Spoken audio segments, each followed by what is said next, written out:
Now this, you're going to find it quite interesting.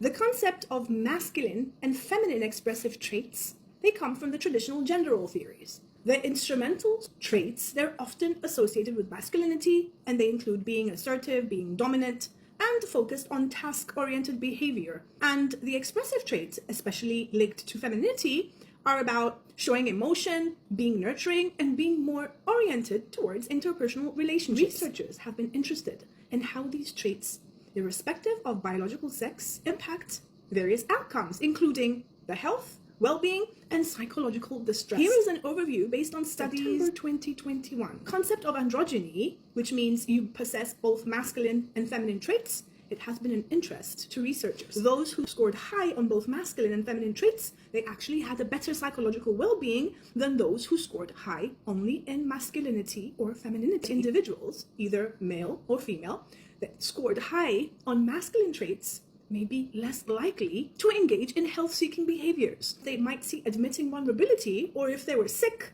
as a weakness. The John Wayne stereotype, being tough and unemotional, it may discourage some men, in particular, from asking for help when they actually need it. People with high feminine traits are generally more oriented towards interpersonal relationships, and that can help foster social support.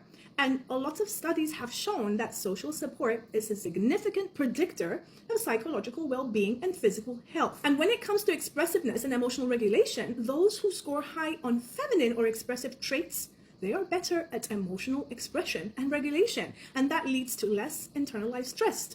On the downside though, high expressiveness can also make individuals more susceptible to external stressors. And let's talk about gender roles and psychological distress. Well, a rigid adherence to traditional gender roles, irrespective of one's gender, it can be a source of stress and psychological distress.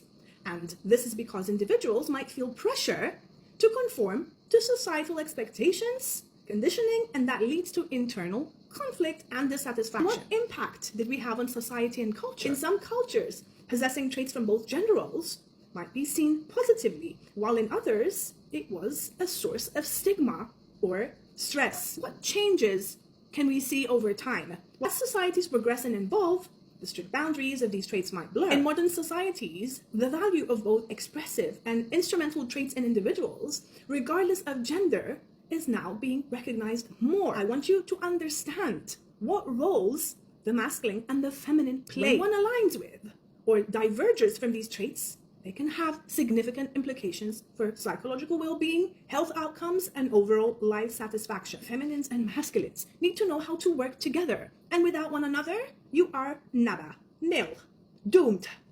Wars, wars, wars. That's all I gotta say.